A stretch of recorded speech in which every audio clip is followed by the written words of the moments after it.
For the culture. For the culture. Culture. The culture. Culture. For the culture. Yo, what's up, everybody? It's your boy Tamel Cuts, proud owner of Uppercuts Barber Shop. What up, y'all? This is Lonnie Horn, proud owner of World Class Faders and World Class Stylers, Barbershop and Salon. You're watching another episode of For the Culture podcast, going down every Tuesday, 7 p.m. Pacific Standard Time. And like my guy Rick would say, the clubhouse is officially open. Jack. Hey. What up, T-Belly? What's up, my brother? From another mother. I know, right? Happy Tuesday to you, man. Happy Tuesday. Happy Tuesday to everybody in the clubhouse. We know we have learned recently. I keep finding out there's people that are there, they just don't comment. So we appreciate y'all and just your time on a Tuesday. And then shout out to the TDB versus family out there in Las Vegas. We appreciate y'all support. Sitting on the couch. Hope y'all enjoying dinner to us and all that good stuff, man. Yes, indeed. All right, man. Hold on. I forgot to hit them with Happy Tuesday. Happy Tuesday. Happy Tuesday, buddy. Slipping. Yeah, I know, right? I know. And happy Tuesday to everybody else, man. Last weekend, what'd you have going on, man? We're going there or are we going here? Oh, you want to do that? Okay, let's talk about it. You faster than fast today. You know, we didn't have nobody in there yet, so now I can say happy Tuesday to our first clubhouse person, Ray's Barbershop. Shout out to our guy V. He's gonna really appreciate tonight, man. I hope Ray got some. Yeah, he's a universal guy. He's gonna appreciate it. Ray. I hope Ray got on. I hope he got on some slippers. You know, he always hustling. You know what I mean? Sitting by the fireplace. Yeah, I hope he got some slippers on tonight. I don't know what snack you like, Ray. I hope he got some popcorn or some nachos or something just chill, man. I hope he chilling, man. All right, y'all. Well, let's talk about what you got on, man. What's the apparel of the week on my guy today? You told me about that and I did it. It's crazy. So, right here on the brim, I'm wearing the latest and greatest, the anti-broke barber hat. It says anti-broke on the side. It's got a nice little font of saying barber on the top. I really like this hat. They're well fitted. I got locks in it. It fits well with my locks. And on the chest, I just felt like banging the B today. So I'm rocking that Booksy, man. We've been doing a lot of good things with them. So just want to let everybody know that team. I'm on the team. I'm starting right now. So I'm just excited for the things that we got coming up. So I'm on the team. I definitely feel that, man. Today, I'm hearted out from head to toe, man. Today, I just felt like barber love today, man. Our guest today, the meeting with him was all about barber love. And so today, I just wanted to go from the chest to the head with the barber love. So I'm hearted out both ways. And if y'all wonder what we're doing, our apparel of the week is our chance to thank all the people that bless us with their apparel, with their merch, man. A lot of barbers they're producing their own merch and they put a lot of heart in it, a lot of blood, sweat, and tears. And we're blessed, man. We travel a lot, and a lot of times people hand us these things. So rather than us just shoving them under the mattress or throwing them in the closet, we display them and expose them on our platform. So if you got anything you want us to wear on Tuesday for our apparel of the week, the address is at the bottom. You can send size larges. We're proudly in size larges now. We've come down from the XLs, and we'll be happy to display your gear on here, man. So thank you to everybody who's giving us apparel for the week, and that's it, man. Now I'm nosy. Now I want to know what you did last weekend, buddy. Last weekend, let's see. So I didn't do much on set today. I think I chilled. I chilled on Saturday, but Sunday, I've been wanting to do this for my team for a long time, and it finally came to pass. She goes by Courtney, the coach. Courtney is dope. She's an educator for Sports Clips. but she is like damn good barber, a damn good stylist. Barbers nowadays, we do more clipper work than we do shear work, but we're seeing a lot of the longer hairstyles are coming into the shop. So I just try to give my shop some education to help them when we got those type of clients to come in. So she came and did a dope four different haircuts from long all the way down to short, and showed us some skills and techniques that's going to make us very versed in our shared work. So, shout out to Courtney. We're going to have her back. I think we're going to do this quarterly. She's a dope educator. She's very thorough. It's inviting. She gets you to come up and try some of the stuff she's showing you. So it was just a dope course. So that's what we did, man. That's cool, man. Courtney is dope. She's always showing Barbara love. We got the bill with her, so I'm excited, man. I'm looking forward to bringing her to our shop after hearing how good that went for your team. Yeah, yeah. What I like about what you guys did was you made it internal. We have events at our shop, and they're always open to the public, and that's cool. That's good. It serves a whole lot of different purposes. But you said something that stuck with me.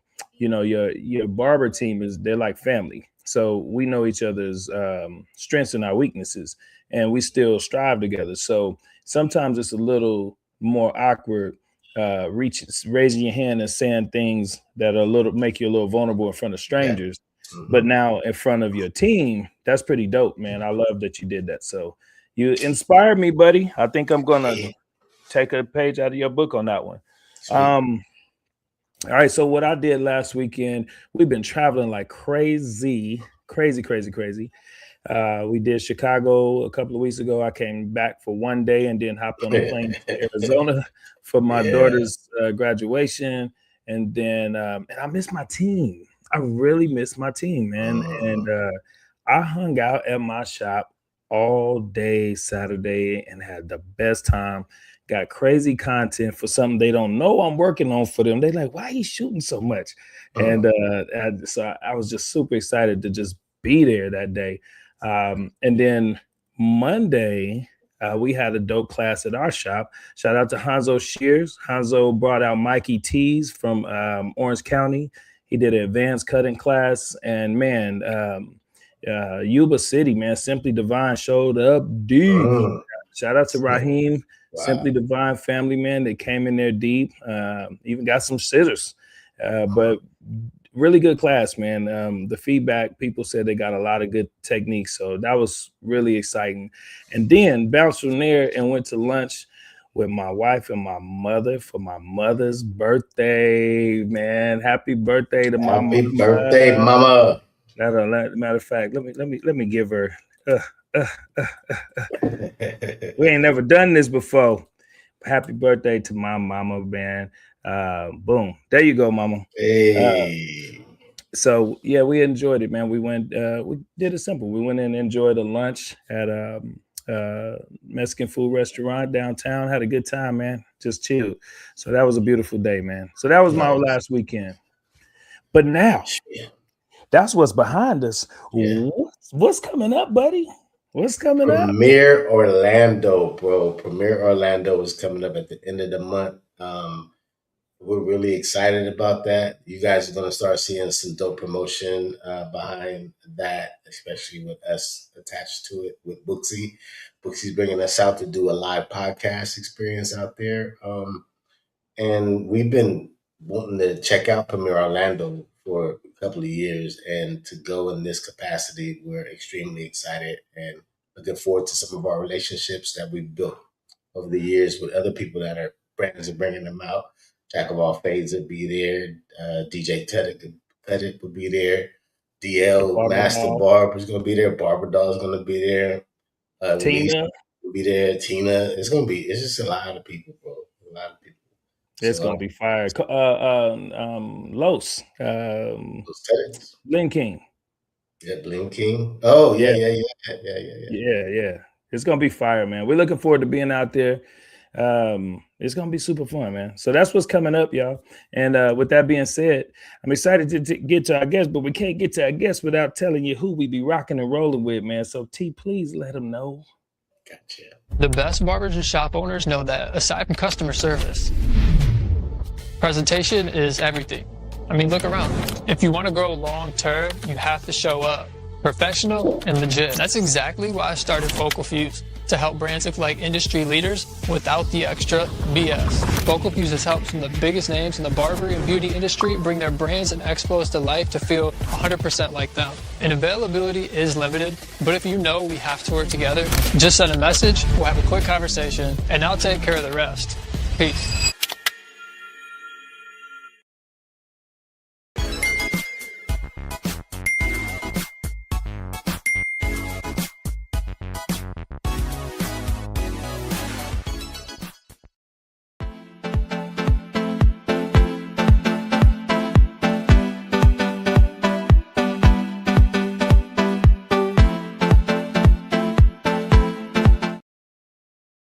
Barber's Illustrated Magazine, the #1 magazine built for the craft. Featuring the freshest cuts, top barbers, tool reviews, and real industry stories. Get the magazine your shop should have had yesterday. Print subscriptions just $9.99. Digital subscriptions only $3.99. Single print issues $12.99, and digital single issues $4.99. Tap in today and level up your barbershop game. Barber's Illustrated Magazine, join the movement. Welcome to the world of barbering. Yes, yes, yes. We are blessed, blessed. Super blessed, man. All our partners and sponsors, we do not take them for granted, man. We would not be able to do a lot of things we do get to do without them. So thank you. And I gotta say it, man. It's on your chest. To one of our biggest, Booksy, man. Booksy's changed a lot of things in our world. So I can't front ever. Man, a whole nother level. Seriously, man, that has been game changing. So yes. Thank y'all so much. And we love because the Booksy is how we met our guests. Boom. Boy, you couldn't have said that better, man. And with that being said, man, let's get on in this. All right, y'all.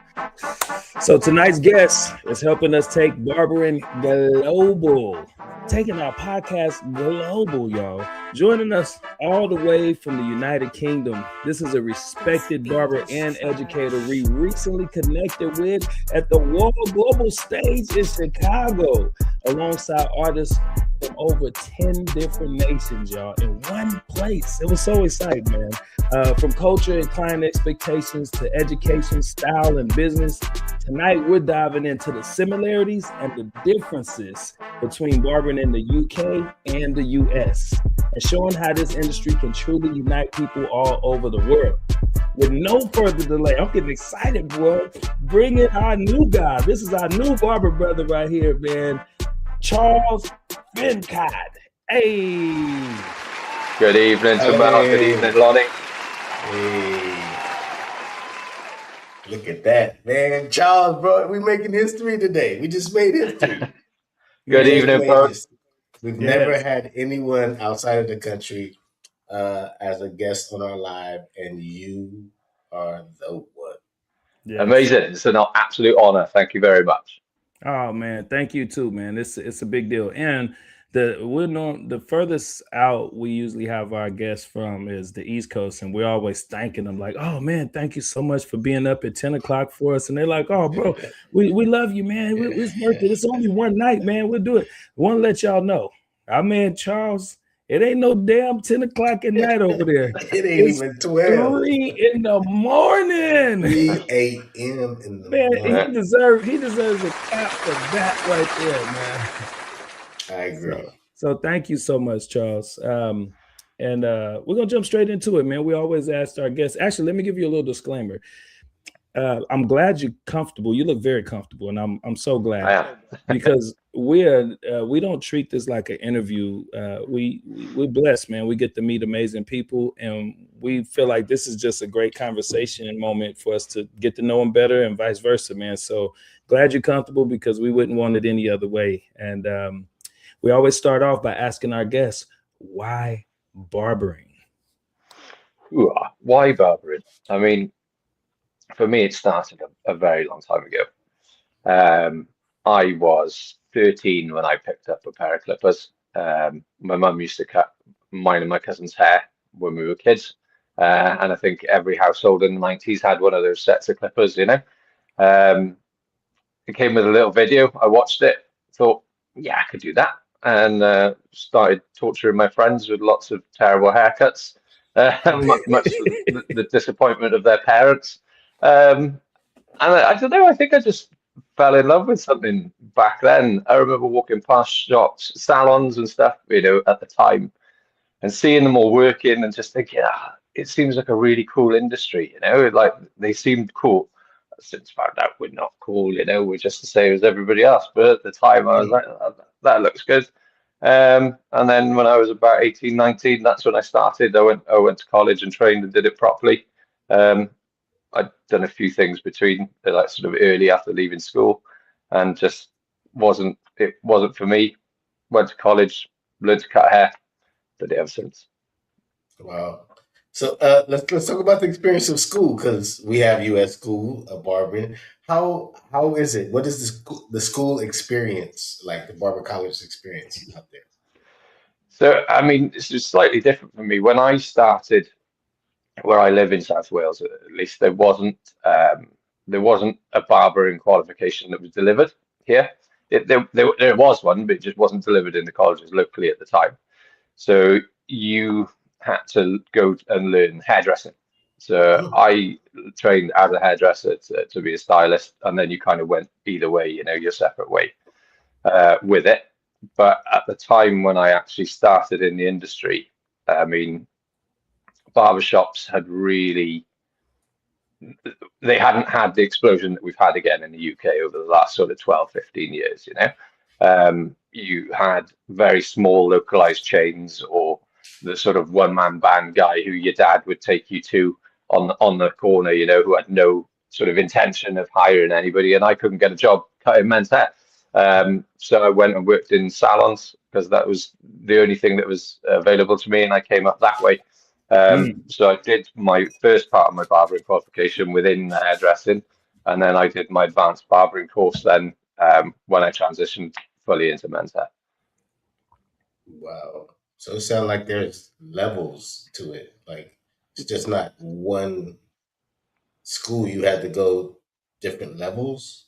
Yeah, yeah, yeah. There's well, I think it goes up to level 4, but that's Hmm. more management, predominantly skilled hands-on work is level 2 and 3. Yeah.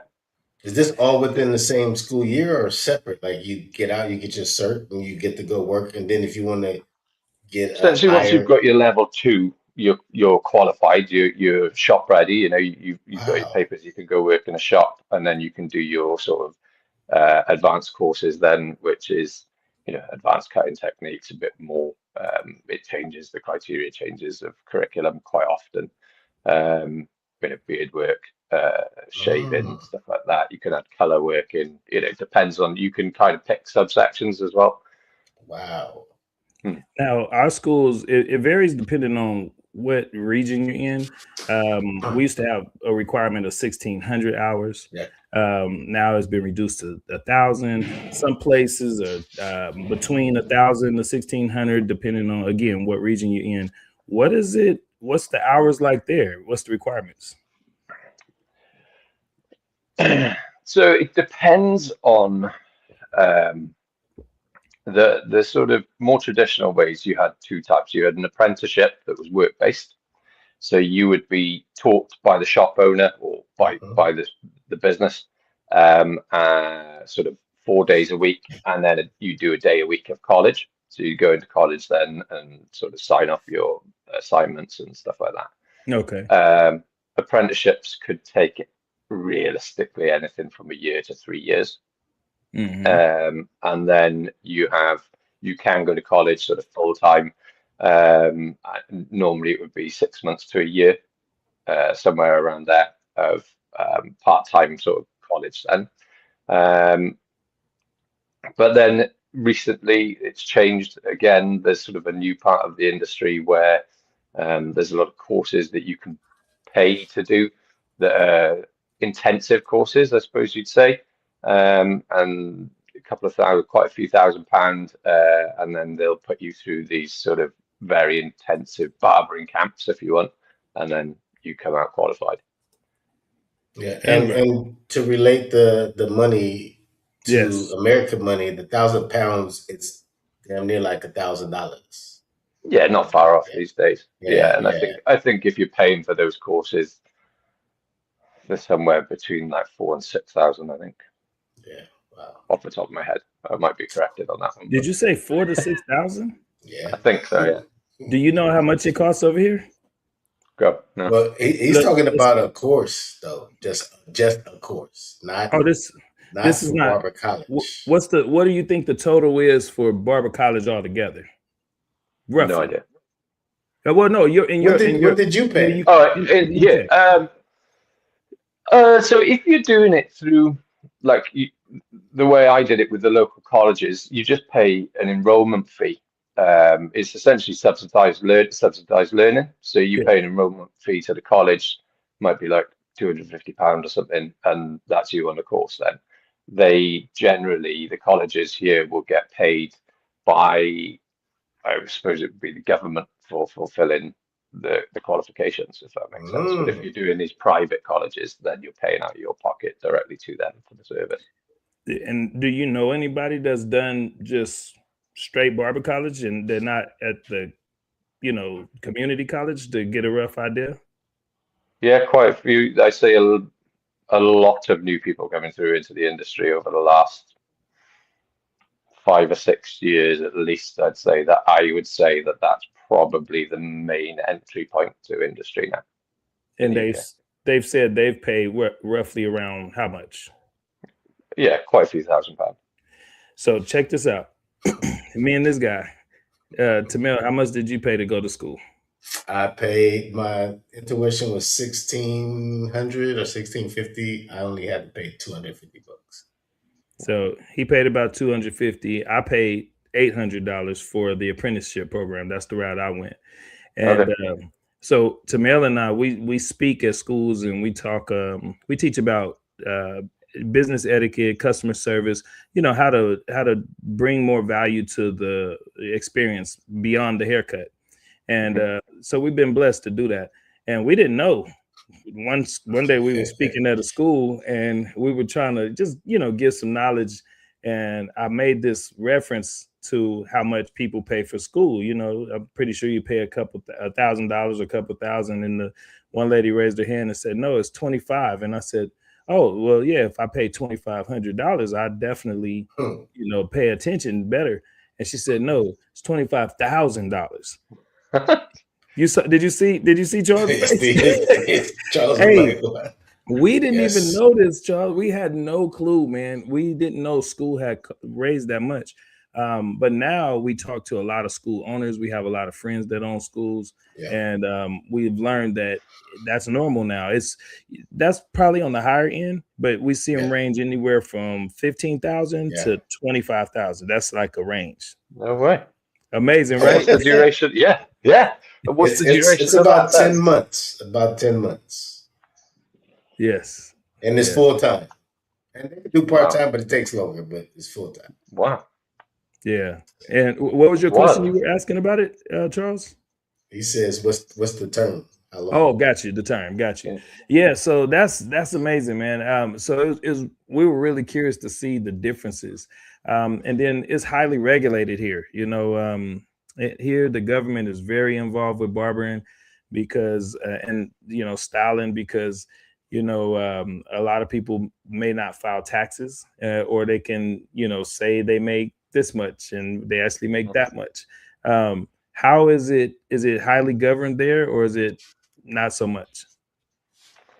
Unfortunately, it's something that we as an industry have been fighting for as long as I've been in the industry, so over 25 years.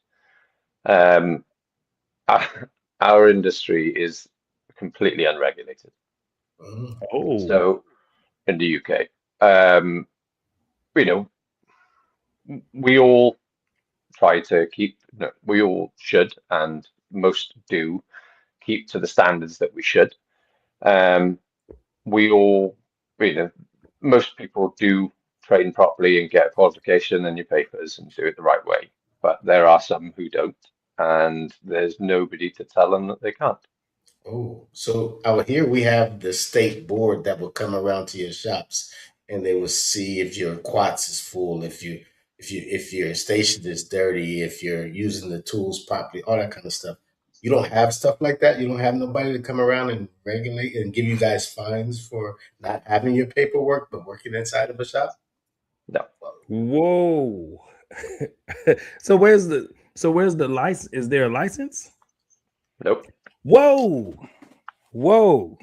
Whoa. You get papers, but that's just to say that you're qualified to do certain stuff. Yes. Yeah. Whoa. So essentially, Nobody is anybody can open a shop. Anybody can walk into any shop in the Wow. UK or open their own barber shop and charge Okay. £500 a haircut and have never picked up a set of clippers before, and nobody can tell them otherwise. It's a bit of a weird one. It's something, like I said, that's been going on for years, and I think for a long time, and even probably still, it creates quite a divide then between people who worked on the craft, people who know the job inside out and have worked and come up to the ranks and have done it properly, and then people who just kind of come into it because barbershops are cool, they make money, and then you get a huge void in price difference. There's no sort of standardized pricing.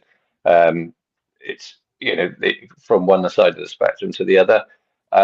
It's different now because I think sort of publicly, from customers' point of view, outwardly looking in, that they understand more why. But for a long time, quite a while, well, yeah, probably about 10, 15 years ago, you used to find that you had to justify a lot to the customers who were asking specifically about the price point.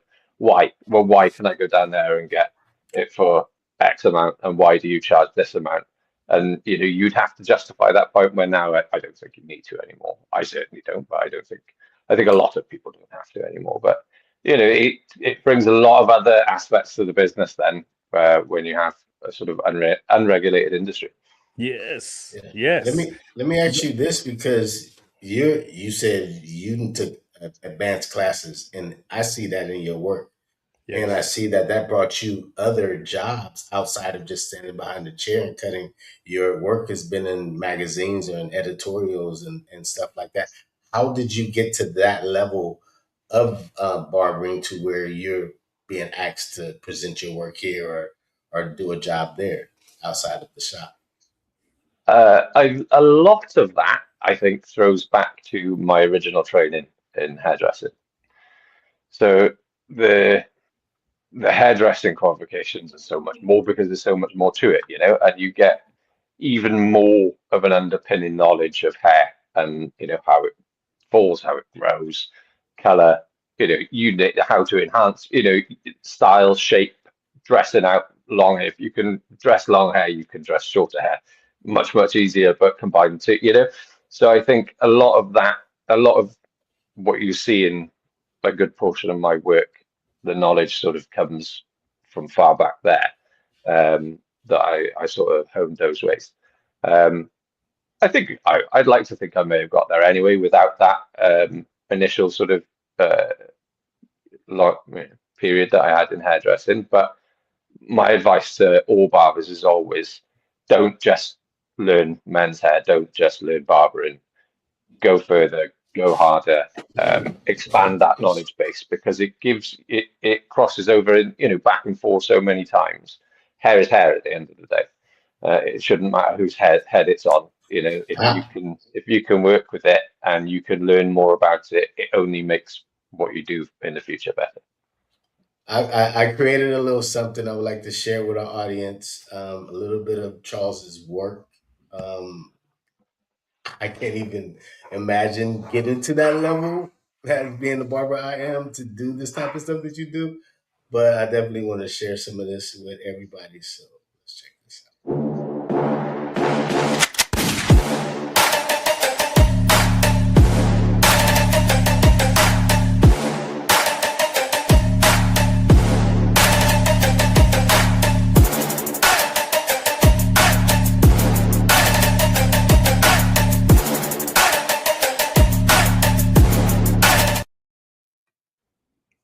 That's the man right there, boy. That boy puts in work. It's Thank you very much. Yes, you are a real artist. Do you do the makeup? Do you do the makeup too? I remember when you was in Chicago, he had the mask on. Is that something you did or I somebody did it in did it too? Chicago, yeah. The photos, some of the photos that we've done there previously, I didn't do the makeup in that one, Okay. but I did it in Chicago, yeah. That was a learning curve. Hey, it looked dope though. It looked dope. And he played the part. When he went out there and did that stance, I'm like, oh, bro, you really playing that part. He I sold it felt that. well. Yeah, I tell man. you what, though, backstage that when we were prepping doing the makeup, I was sharing a dressing room with Chris from France, Your friends, yeah. Noyes from Germany, and I think I got on their nerves at one point because I just turned the whole room gold, not on purpose, but it was just everywhere. It was everywhere. All of us were covered in it. We were shining like a glitter box. Hey. We had to go outside at one point and finish it off because I was really starting to upset people. Wow. Wow. I got a question. When you first came? I mean, you've been to America. I think you told us this was like your third trip. Yeah, third trip, yeah. Yeah. When we spoke in Chicago, what was your first impression of American barber culture when you first came to the U.S.? I mean, my other trips have predominantly just been holidays, vacations.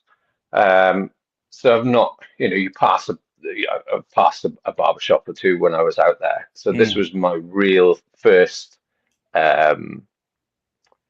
experience of being in American barber culture in America. I've been lucky enough that I have worked with American friends. They are, I would call them now, on shows that we've done previously.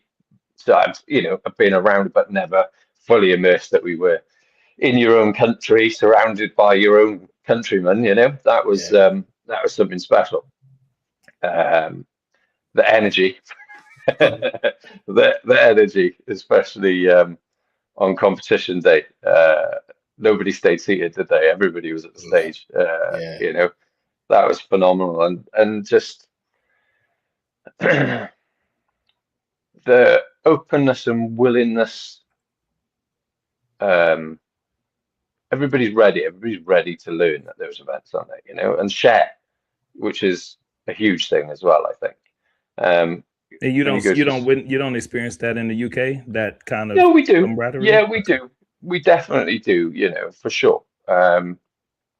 But I think in the UK, people are a little bit more reserved sometimes, or maybe not necessarily reserved, maybe fearful of putting themselves out there into certain situations, like they'll stop and talk to you in a show, but they might be a little bit more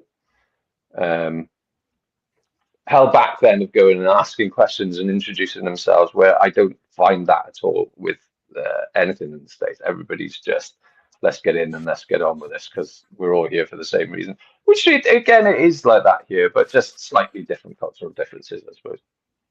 Yeah. What is one of the turning points for you out there in the UK when you said the barbering industry like boom, like 10 to 15 years ago?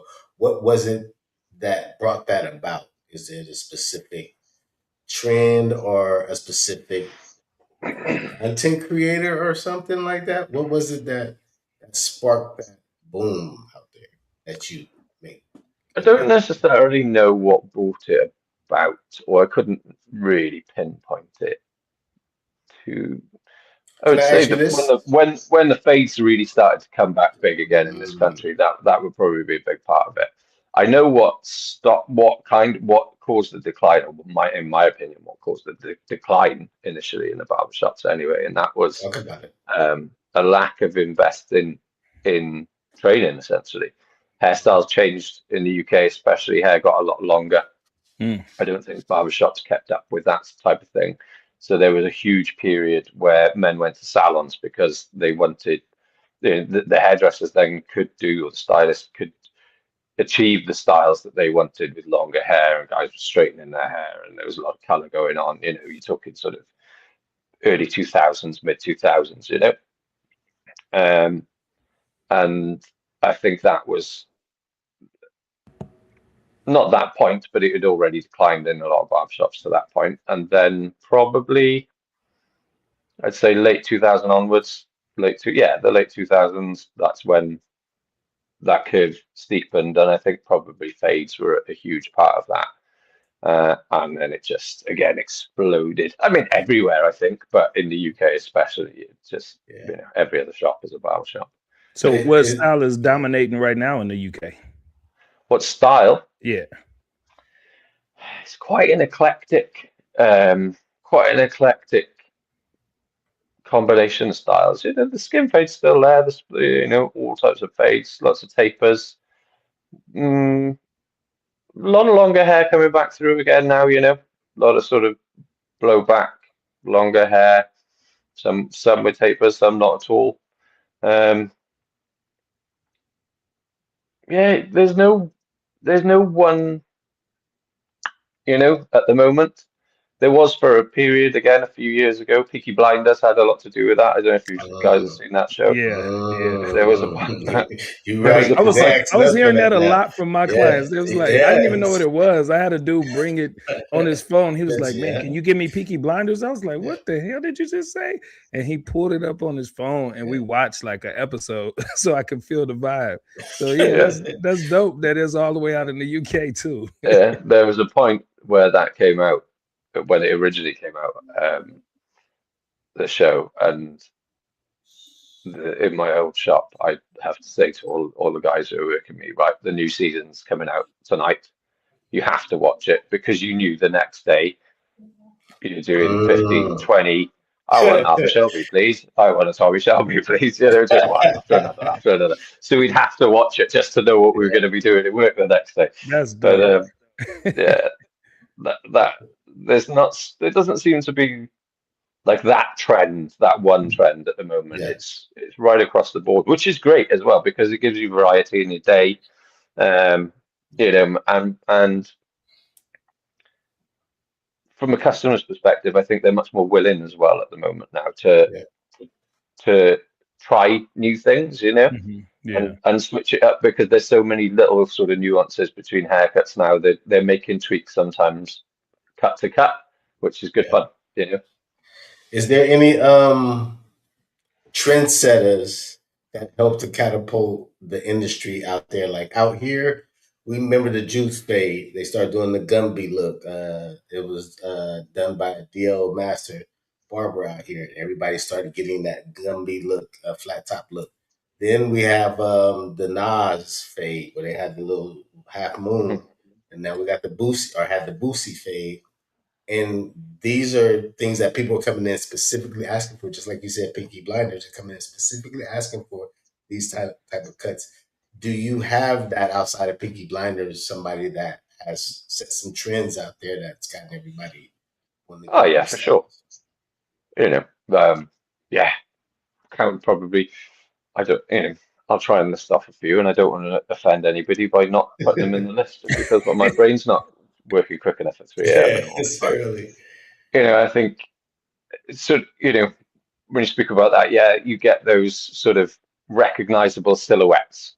You know, is what I call them. So you can look at somebody's work, and you know instantly, that's been cut by so because you just see that shape. You know, I think for, you know, when the curve was starting to steepen, Joth of Savile Barbers, who's, you know, part of the Wall UK team, everything that he did from his barbershop was like that. Alan Beak,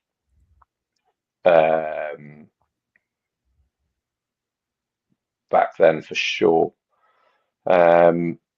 You know, a huge one were the Scorum Barbers from Holland.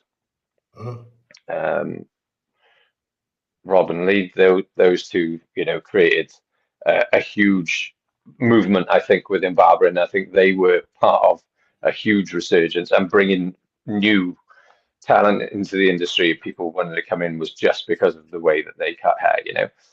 That was a huge part of their sort of 12 signature haircuts, I think it was, that they had at the time that were hugely recognizable. Mm. Don't wreck your Yeah, brain. my That's brain enough. stopped working That's now. enough. Yeah, you're good. We do So have you're a go go ahead. ahead, T. No, We no, do no. have a question from the audience. Thank you guys for putting your questions out. With anything you have, don't hold back. We want to get as much info as possible. Zena Williams says, does he offer an apprenticeship in barbering or any courses online? Not currently, but it is something that that I've been toying around with the ideas for a while now. So maybe you are That an might be a educator. sign. That might be a sign for you right there. yeah. You are There's an a market. educator. How did you come about being an educator? How did something like that start? Because we are educators in our own right, and it wasn't something like we planned to really do. I mean, yeah, did I? I really enjoy imparting knowledge. Just like that's YouTube at the moment, isn't it? Or certainly the stuff that my children watch is like Yeah. hacks. They love it. Like they can't get it. Daddy, did you know this? And I'm like, well, yeah, but there's somebody just making videos of stuff that we already know, but it seems a cooler way. And just when I would bring on people within the shop, whether it was shops that I was working in at the time or my own shops, I would, I loved the training days. We do training nights, sometimes we do training days, sometimes it would just be bits and pieces as we were going, and that's how I started to fall in love with it. Is sometimes you can make, how am I going to put this? You can take something that seems very complex and break it down in such a way that it might be something that they already know, but it makes them think about something in a slightly different way. And then once you think about, I could do this technique, and then all of a sudden you go like 5 steps down the road, you go, oh, well, actually I could do this, this, and this with that as well. And that was the first thing that got me into that side of it. Wanting to sort of help people and impart a bit of knowledge. And then I did a few competitions, did quite well in them, and then started getting picked up by brands, affiliating, doing stuff like that, which led into sort of stage work and exhibition work, and it just naturally seemed to progress from there. Yeah. I think that was the end, really. Yeah, What just keeps what are some leveling of up each time. What are some of your biggest accomplishments? I mean, we probably go in reverse order, well, so backwards. So Chicago, representing the UK on the global stage, that was once in a lifetime. That was big, man. That was just amazing. Stand there, on the stage with the flag of the country on my chest. I mean, that's an honor in itself. Yes. Winning the European Barber of the Year London to get to that point then in October. Again, absolute monumentous one for me. Another proud one. Let's see.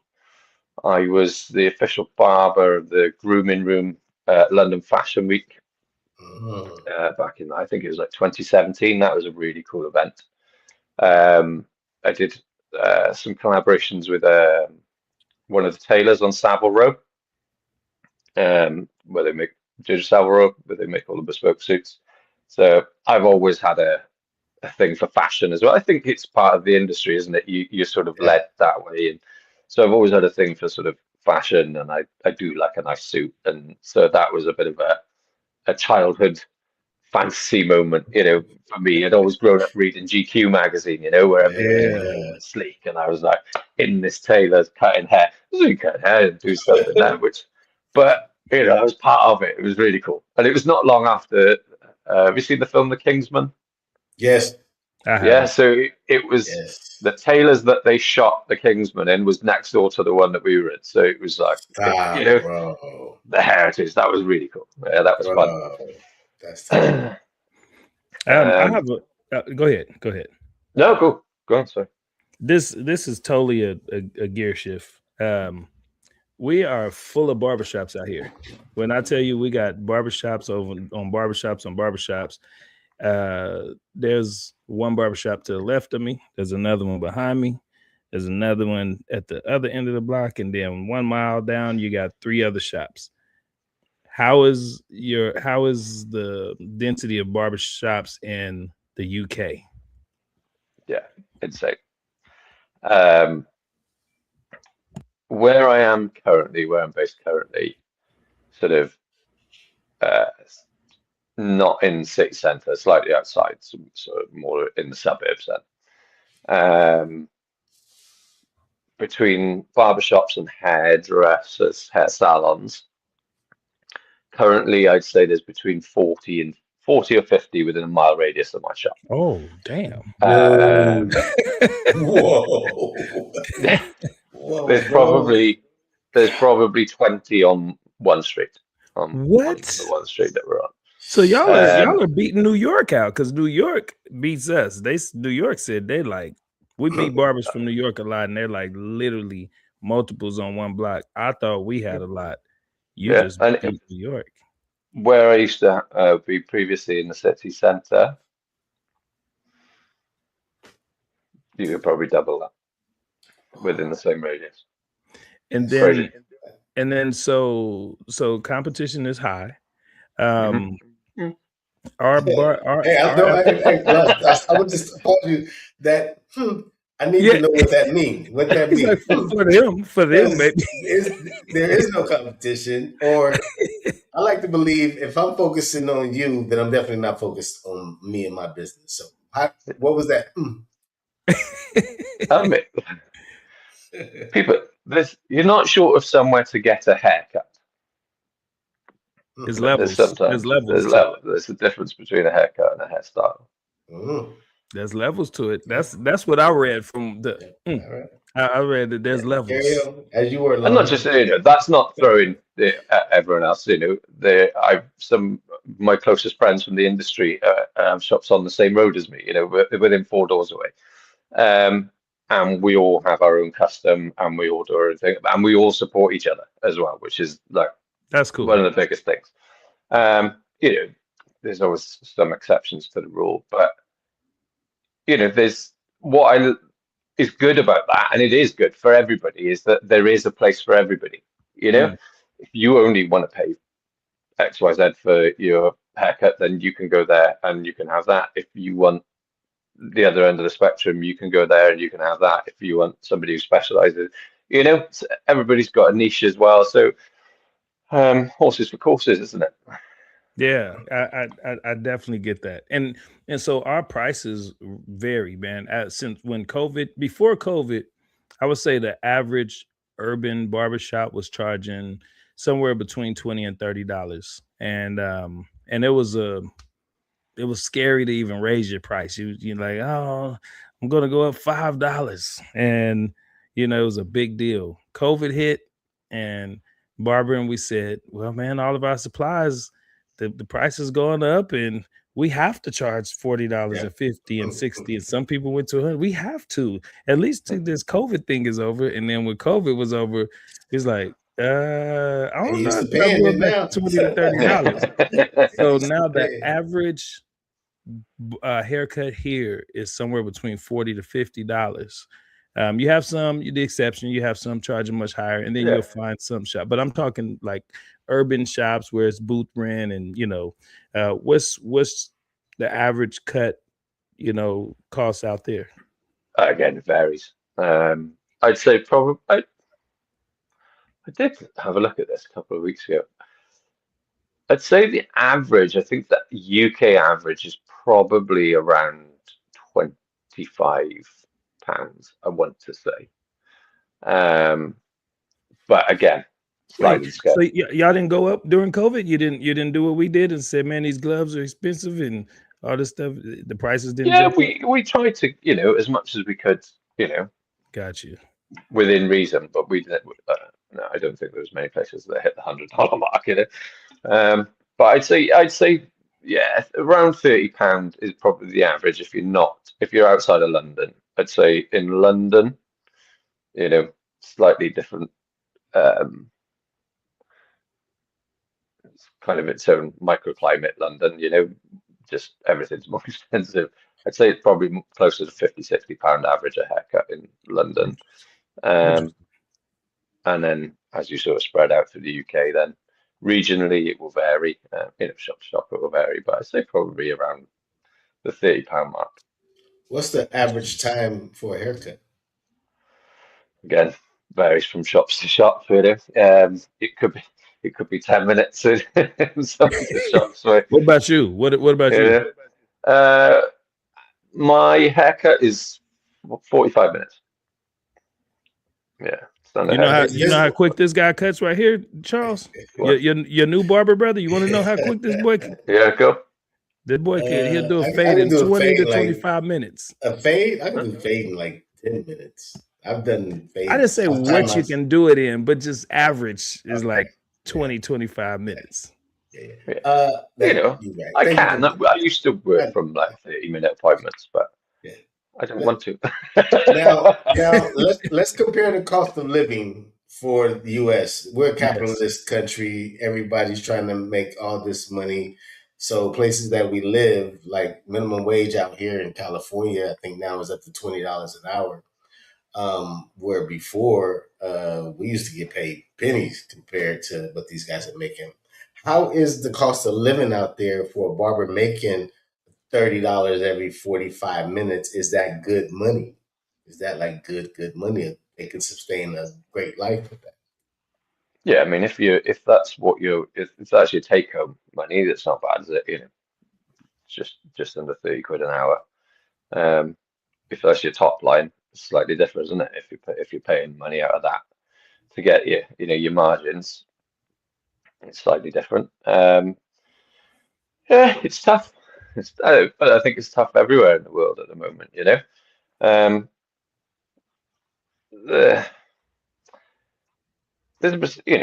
I think barbering is providing me and most people in it, I think, the money that they want to be earning. I think a few people are misled somewhat in the industry at the moment coming into it, especially the younger guys coming in, which is quite sad. Like, I don't want to come across in a way that I'm sort of having a dig at this type of entry to the industry, but I do, from lived experience then of people I've spoken to, that tends to be how I find it or how I perceive it. So a lot of people who are paying for these courses that we spoke about earlier, where they pay quite a few £1,000s, are perhaps being over enthused coming into the industry, let's say. So they're being sold, you do pay this amount of money, we'll teach you this in X amount of weeks, and you're going to come out and you're going to earn £1,000 a week or whatever in your pocket. Yeah. And yes, that is possible when you've got a huge customer base and you've been cutting for a while and everything's good, and but not the day you come out of college, not the next week. It's not going to happen. It doesn't matter, how you go about getting the qualification that you've got or learning the skill set that you have. And I don't think it matters where you are in the world. We all follow the same curve. It takes years to fill those gaps and have that regular, week on week, day on day, until you get to the point where your money kind of does this, not this, day to day, week to week. Let me ask you. Oh, good. Go. Yeah. I have a question that I ask a lot of people when we get them on here, especially having somebody like you out of the country. I need to ask you this. Out of 100%, how much of it is the haircut and how much of it is the customer service, the professionalism? What would you weigh the percentage out of this?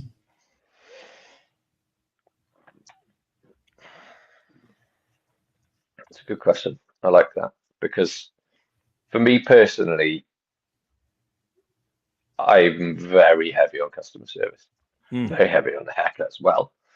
But I think what a lot of people sometimes forget is that yes, we are skilled in what we do, but we are still in the service industry. Man. We are customer facing, number one, you know? Wow. And I've always, to everybody I've brought on, everybody who's worked in shops with me, I've never been able to stress the point enough that you might not be as good as whoever down the road. They could go down there and get the best haircut they've ever had, but be ignored for 40 minutes of the process. Or they could come here and you still give them a great haircut, but the way they leave, the way they feel when they leave, they will come back 10 times over, because it's how they feel when they come here, you know. And for the industry side of it, we would notice the nuances and differences perhaps in the haircut, but for the customer, it's always about how they feel, number one. And I think good barbering now more than ever is psychology before technique. That's a t-shirt. Yeah. T-shirt. That was good game, man. And this we talk about this often, and your philosophy, your perspective is very close to ours. And it's part of what we teach when we're speaking on stages in schools is, you know, get your skills down for sure. We definitely want to put a nice haircut together, but don't think that that's the only thing. The experience is a big part of this, and that goes from knowing your client. You know, who are they? What do they like to do? What's their family structure? Where are they from? We have a question in the Clubhouse. Does your barbering business expand beyond the UK into the EU, or are you strictly based in the UK? Me personally, I work predominantly in the UK. Hoping to visit a few more countries and get some, you know, take a few more off the list, doing some cool shows and stuff like that, maybe. But yeah, from a day-to-day perspective, yeah, it's UK based. Don't get me wrong, I am lucky enough. I have done a few shows abroad and stuff like that, education stuff. But the day-to-day is all in-house here. Yeah. How often do you cut? Say again, sorry. How often do you work in the shop? How often do you cut? 5 to 6 days a week. Wow, you grinding. Full days every day? Those days you work full days? Monday to Friday, and then occasionally Saturdays by request. I don't tend to open up Saturdays, but I'll do them if as and when, you know. And are these appointments? Are they DMs? Are they phone calls to the shop? Are they through a booking app? Booksy, baby. See what you did there? You just teed me up for that softball. I didn't do my reconnaissance on you, son. I did my work on you, son. What made you go the Booksy route? Why do you use Booksy? I've used Booksy, I think it was about 2017. I first started with Booksy. I've always worked predominantly by appointment throughout the industry. There's only one or two shops, in fact, one shop I've ever worked in where we didn't have appointments. And we got it so busy that I convinced the owner that we have to have appointments. It was old school, you know, like 3.5 hour queues all day long. It was small. There was 3 of us in there cutting hair all the time, but 3 of us cutting hair, 3 in the chair, and 17 people waiting all day long. You know, it was wild. So that was the only place that we didn't work with appointments. But other than that, I've always, throughout my whole career, worked by appointment. I much prefer it. And especially now, time is precious. You know, people, like, you go back to that example of that one shop. Nobody had 3.5 hours of their day to wait. And it would get to the point some people have been there for 2 hours and then get up because they got to go. You know, I'll come back tomorrow. I'm like, it's going to be the same. You know, and they come back tomorrow and do the same wait again, you know. And like 20 pairs of eyeballs burning, searing into the back of the head.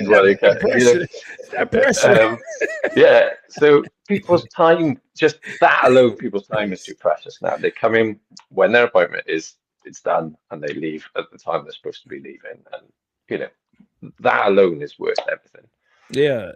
It is interesting because you have people who miss those old days because that's what it was Yeah. fun. You know, used to come to the It barber was fun. shop It and was fun. hang. Yeah, you hang out for hours. We got a good friend of me and Tamel's named Wes, and Wes would come to the shop, man, and you think he worked there and lived there because he was there often, and we had multiple characters like that, but it made it so fun. They went to lunch with us. They went in, ran an errand, then they came back, and then they went out with us afterward. But with the way the world is moving now and how fast things are moving, like you said, I think people's time is just so it's so strained now that the appointments had to start happening. So it's still fun, but you kind of miss that a little bit. I'm curious, are you at a booth rent shop or a commission based shop? No, so it's just me at the moment in my studio now. Okay. Previously, when I had my last shop, that was a big old place in the city centre, and all my staff were employed. Oh, so were they hourly? Yeah, oh well, weekly salaried, yeah, annually salaried, whichever way you want to break it down, yeah. Is that common, or do they have booth rent shops there, or is that more common? Yeah, they do. I mean, going back when I first started in the industry, yeah, it was the standard. You were employed by the shop that you worked in, you know. And I'd say realistically, only since COVID has the model changed, and predominantly now, barbershops and salons have gone the same way, where you're self-employed or renting a chair, you know. I don't know. I don't know how I feel. I was actually having this, I was having the conversation as wholesalers this morning, and I was chatting to the guys there, and I was having the same conversation with them. It's I don't know how I feel about it as a business model, in the sense that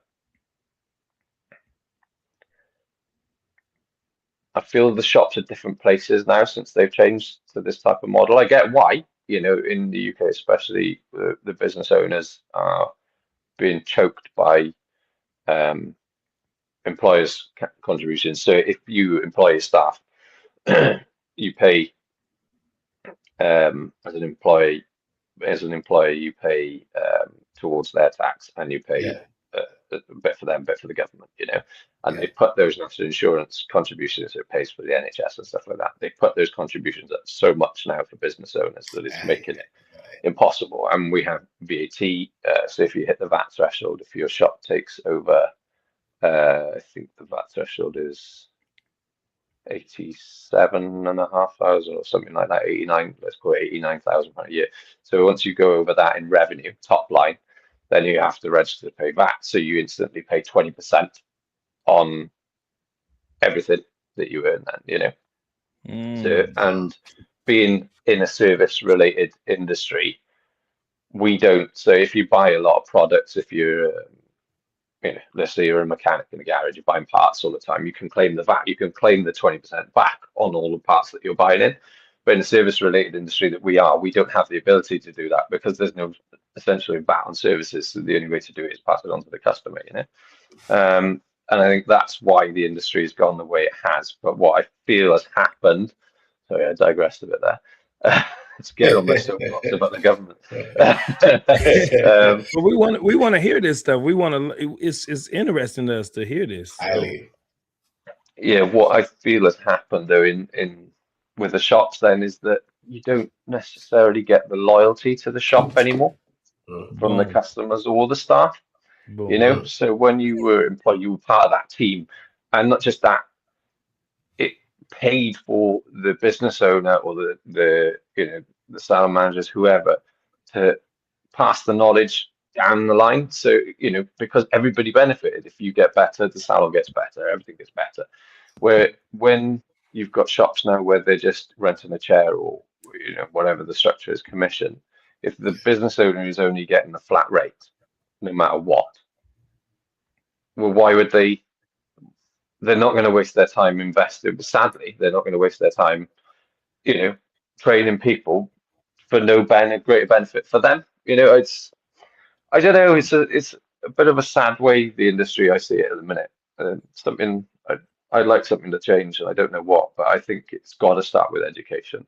Is it safe to say you're concerned about the quality of the barber industry going down because that model is becoming more popular there? Yeah, for sure. Yeah, that 100%. And not just that, I think um, the industry is that, like, I think shops will struggle. Um, some shops will struggle because of that as well, because there's no sort of coherence within it. Other shops are not all shops, and I'm not, but I think that it is something where, yeah, how do you progress then? Yeah, all right, you can invest in yourself and you can go to the shows like we do, and whatever else, but it should be a daily thing. Like when I came up through the industry, that we had training nights every Tuesday. That was it. Mm, Tuesday was training night. Wow. We would that's talk cool. new That's stuff and tight. whatever. Um, or you'd That's tight. somebody do that, and you'd be like, "Have you thought about trying this or whatever?" And I don't. It probably is the sort of camaraderie within the barbershop now, where you bounce off each other. But I think sometimes it has to come down from more senior places as well, doesn't it? Yeah. Oh, that's pretty cool. Yeah, no, what you're saying is formal training is missing. And then and they're losing standards. The standards need to be there. So Tamel owns a really successful shop here, and he's been in business about 12 years, and his team is amazing. 13. 13. Woo! Put some respect on my 13. Oh, it felt like we just said 11 just I yesterday. know, I'm right? like, I know, it's crazy. you're It's becoming a true crazy. you're becoming a true staple. When It is shops, crazy. a lot of businesses don't last past 5 years. This guy is double that, and now he's going into the triple that. So anyhow, excuse me. He runs a really beautiful shop. It's booth rent based, but the culture is there. The culture is nice. Is there, and I opened my shop 6 years ago, and the culture is there. And I got a lot of the things that I knew I wanted in my shop from seeing his shop, but then also from other business that I'm in, and I brought it into the barber world. I hear what you're saying, man, and it's so interesting. I want to tell you that sometimes we were just quiet listening because it was so curious of like, what is barbering like over there? And as you were saying, some of your issues, we have the same issues here. And so Yeah. it was kind of cool, well, interesting to hear that way that far away we are dealing with the same type of issues. And so that's why we formulated the United Barbers Club, because we wanted to improve the industry, because barbering was it was kind of frowned upon here. Yeah. Like a side hustle, not a real business, not a real trade. Now barbering is like the NBA here. It's like famous athlete. You're in commercials, movies. Barbering is everywhere now. So um, we've always wanted to, even interviewing people like you, help get information from people that are successful at it. So the people that are trying to build, whether you knew or you've been in it for a while and you just need info, we try to get information to help them along the way with their journeys. So listening to you, man, I'm just like, wow, this it's universal issues all around the Yeah. industry, man. Well, All it around. is, isn't it? At the end of the day, we may be in different places doing it, but I think as an industry, you're always going to come across the same issues because we're people, aren't we? We're all the same at the end of the day, and whether it's personal or work, we're all going to go through the same thing at some point. Good For sure. point. But I want to give you something though. I want to give you something. I explained that for a reason, because now you're part of the United Barbers Club, man. You didn't Yes, know sir. that, but you're our barber brother now. And so we learn from each other, man. And the reason I shared that story was because we should be learning from one another. And and what can we do to feed this industry that's doing things for us? I always say, whoever thought just picking up clippers, we'd be talking to Charles Fincott over in UK. Whoever thought you picking up clippers, you'd be on a stage in Chicago with Bro. Andy's, like in Bro. working with Booksy. Who would ever thought this, right? So we feel it's our job to go and influence other barbers to see what's possible. So I'm giving you this because you're a voice out there. We can't talk to them, but when you're talking to those other booth rental barbershops, it's not just the booth rent model. It's the fact that they're building the models with no specific standards. So I would really highly recommend that they write down what are we going to do here to make this place a great experience for everybody, and don't just rent the chair out. Like, yeah, I'm going to rent the chair out to you, but we want to make sure that you are okay with these standards. We don't want somebody standing in front of the shop smoking, cursing. We don't want anybody high, drunk. We don't want you to, we want you to come in clean. You still could be yourself, but just have a standard. So, man, I just wanted to give that to you because we have other shop owners that come to us here and they ask things like that, like how can they build a team? And we start with the standards. So it's on you, man. You're gonna have to change the whole UK, Charles. it's on you, buddy. It's all over you. One step at a time. Let me ask you this: who is it in the U.S. that you may follow, or maybe somebody that you really know that you either wanted to meet or you've met a barber out here? How do you, so what, somebody who just sort of just come to my radar, or just generally speaking? It could be just, it's typically like, we know people that we follow out here. You can give us 360 Jeezy or Chris Baggio, some big influencers in our industry that people, when we run into them and we're with them, they're like, man, it was you that really inspired me to do this or taught me how to do that. Is there anybody out here in the UK? Because I know that we look at hairstyles out there and we're trying to do these crop cuts and these other things. Is there anybody out here that if you could meet them, you would want to meet them? If you haven't already. I mean, a big one for me I really enjoyed was in Chicago, John Carmona and Trevor Moots, so Titan Barber and Taylor Fade. And I find it quite funny when I look at their work. It seems they have that UK edge, that silhouette. It's like, like I said earlier, a very recognizable silhouette to their work, where you can look at it and go, I know who's done that before you see the name. So I really enjoyed meeting those two guys when we were in Chicago for that reason. Unfortunately, they were very busy. I was very busy. We didn't get much time to talk.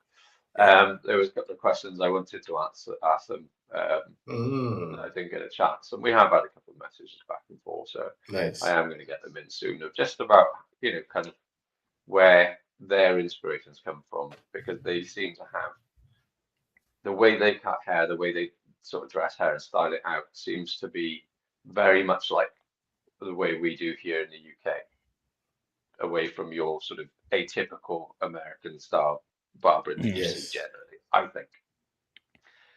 So it was great to catch up with Bird in Chicago as well. We did a show together in Moscow a few years ago. Oh, that's cool. The first time I've seen him since like 2017. So that was really good. That dude is all over the globe, man. Yeah, I love that dude, bro. We've seen him grow from early times. This is my last question. You taught us a word, and when we were in Chicago, you taught us posh. Posh? Yes, a posh. What's another word or two that you feel like a slang in the UK that like Americans should know if they come out there for a visit? And should we not say posh to people? Would that be offensive? Posh. When you said that, then I was like, oh god, what have I said? I say a lot of stuff. Where we go with it? Oh, God. I came back telling everybody here. I learned what a posh is. It's like you bougie. Yeah. What's one word? I mean, give me one. Just give me one. Keep it clean. Let me think. He said keeping it clean. Oh, you ain't gotta keep it clean, man. Yeah, you ain't gotta keep it clean. Just be real. Whatever you got. I think one at the end of the day that you'll hear a lot here, especially if you finish work, in our industry, you've been on your feet all day, you've had countless conversations and your head's spinning and your eyes are wide. The one you'll get at the end of the day every time is I'm knackered. I'm knackered. Knackered, yeah. How would you spell that? Knackered. Knackered. Knackered, yeah. And that you just tired as hell. You just tired. Tired as hell, yeah. I'm knackered. Absolutely. I'm knackered. I'm gonna say that at the South. They're gonna be like, man, I'm knackered. They're gonna be like, what the hell you just said? That's what you'll get. You'll hear that one a lot out here. This. I mean, maybe we'll stay on afterwards, and I'll give you a few more that you can bust out. I don't know. Yeah, that's cool. That's ready for some of those yet. Yes. Well, hey, if you ever in California, man, we want to be the ones you think of, man. Like if you, I'd love to. Yeah, we know you're around this globe, so if you're ever in California, make sure you think of us, man. And we got some beautiful opportunities coming our way. So if we're anywhere in the UK, we will never come that way without reaching out to you, man. So straight away, it doesn't matter where you're going, we'll come find you. Hey, that's dope, man. We appreciate your time. If y'all just jumped in, Charles is in the UK and he is up messing with us at 3 in the morning. Oh, yeah, it's 4:17 now. 4:17 a.m. Yeah, we just we want you to know that we don't take it for granted, man. It's really a big deal. We always say that time is the most valuable asset you have, and you gave us your time, man. So we just want you to know we're forever grateful for that. Right. Thank you for Lonnie. It's been amazing. I mean, I can't appreciate it enough. You having me on, and it was great to meet you when we were out in Chicago. As brief as it was, I think we did have a bit of a laugh, and so the connection must have worked. Yes, sir. Hey, if you ever get time, go watch our YouTube. We did a vlog on day 1 and day 2 of the Walls Global. I've seen it. I've seen it already. He like, I already seen it, dude. I watched it the day it came out. Come on. No, let's go, Charles. Is there anything that you didn't get a chance to tell to share? We want to make sure you have this opportunity that if there's anything that we didn't cover, you got this floor right now. So.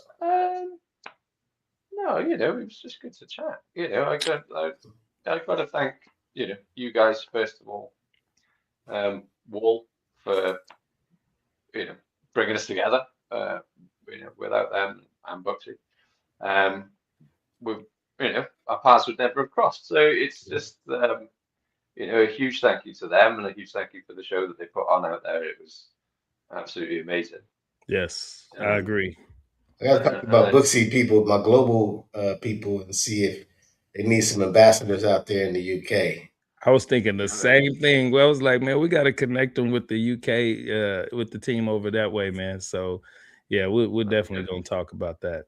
Man, much love to you, man. And if you ever need anything from us, if anything, you just think of that, like, man, let me connect with them. Hit us up, man. We'll always be happy to collaborate or help connect. Even if it's a resource you see we're tapped in and you're like, oh, they know. Let reach out to us, man. Yeah, I appreciate that, guys. Thank you. Yeah. And thank you, everybody in the clubhouse who hung with us. Thank you. Hey, don't say it and don't mean it, because we'll reach out. Because this is for everything. We mean what we say, but we meet. If you say it, we know. We like, oh, he meant it. We'll do it. So thank you for that. And everybody in the clubhouse, thank y'all for hanging, man. This is our first guest outside of the U.S., man. We had a great time with Charles. If you came in late, make sure to go in and watch the full interview on YouTube. And we do this every Tuesday to help us grow it. Please like, subscribe, share this with people so they can see what's going on in this barber industry, y'all. And happy Tuesday. Happy Tuesday. Charles, don't go nowhere. Hang in there. We'll get back to you after this.